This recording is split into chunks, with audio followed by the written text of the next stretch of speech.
Good afternoon. Welcome to Charisse TV. My name is Charisse Conanan Johnson, and you've made it to the right place. If you haven't subscribed yet, please do so right there on the button. You can also find all my content at www.charisses.com. And if that's not enough, feel free to follow me on Twitter or Facebook. Now, today, I want to talk to you about investing in real estate properties, particularly for you beginners. I want to tackle three main questions that you are probably going to ponder if you're thinking about taking this journey. Now, I'm talking about this because I just finished about 18 months in my own first rental property experience with a 2-bedroom, 2-bath condo in Chicago, Illinois, in the neighborhood of Hyde Park. Now, I've rented rooms where I've lived in that same apartment before, but this is my first completely vacant when we started, and then rented it out to two tenants who shared the 1,500 square foot space. And so the three questions you need to think about: one is, are you willing to put in the sweat equity? 2, what's the cash flow going to be? And 3, what's the personal value that this endeavor is creating in your life?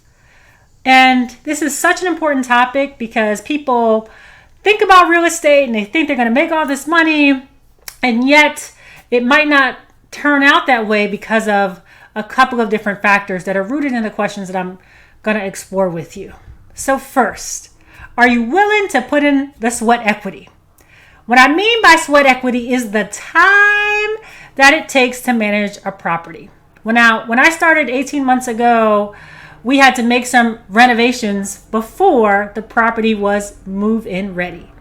And that took a lot of time, working with contractors, making sure that the details were going to attract the right kind of tenant. And then when we made those investments and decided to rent the place out to particular tenants, we had to put in the time to screen those tenants, apply, and making sure that they had everything that they needed in order to make their transition into that apartment a success.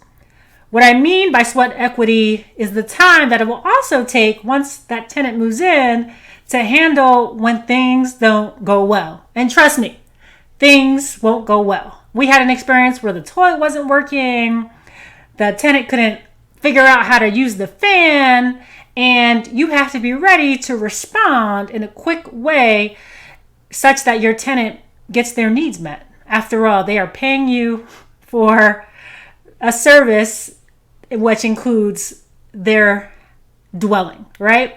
So you want to be responsive to that. Now, that sweat equity can come in the form of your own time, or it comes in the form of you paying another property manager or some person or organization or company to manage when things happen in that unit.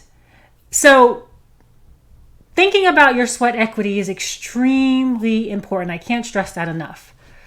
The second piece that you want to consider, and this is the second question, is the dollar cash flow. We talked about time in terms of the sweat equity, but the dollars really matter too. I spoke about the upfront investment that we had to make. You might not have to make one, but it's important that you do the calculation.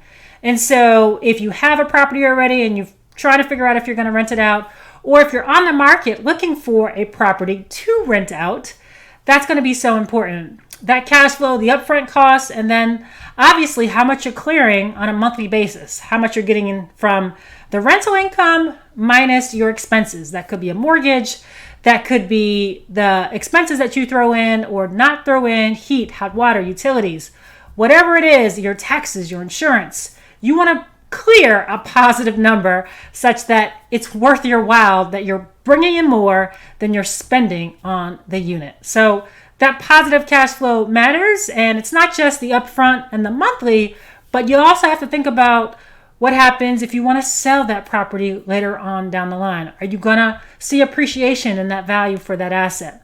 And if you're not going to be selling that property, Are you going to be thinking about moving in down the line? That also factors into the cash flow calculation. But ultimately, you want to have positive cash flow, and you want to have that over sustained periods of time.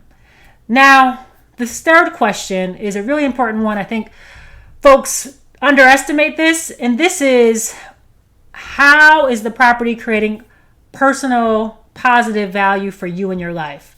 Is it bringing you joy when you think about that sweat equity and the tangible cash flow? Are you doing it because you just want to be like the Joneses? And everybody right now is trying to figure out how to get an extra dollar, particularly in this pandemic. And if you're in a fortunate position to be able to do so, is this endeavor relative to some of the other things you could be doing with your money, whether it's stocks, whether it's bonds, whether it's just sitting in the bank, or whether it's putting it in a business? Again, real estate is just one asset class amongst several, and you have to figure out how much value is it going to create in your life. Is it going to bring you joy when you think about, oh, I own this other property that's generating income? Now, that value might get changed based on the tax implications for your property, so be sure to consult with a tax advisor, your accountant. They should give you some tips on the effect of this property on your individual tax situation. So again, three key questions. Number one, what do you think about the sweat equity? Are you willing to put in that sweat equity, which is the time? Number two, what's the cash flow situation going to be? And number three, is it creating personal positive value in your life? If you've owned property already, or you have other questions that you want to get answered, please leave a comment and know that it's the conversation that keeps us all moving forward. So once again, please subscribe, www.charissesays.com, or click the button right there, and I'll see you on your wealth journey. Thanks so much for tuning in today.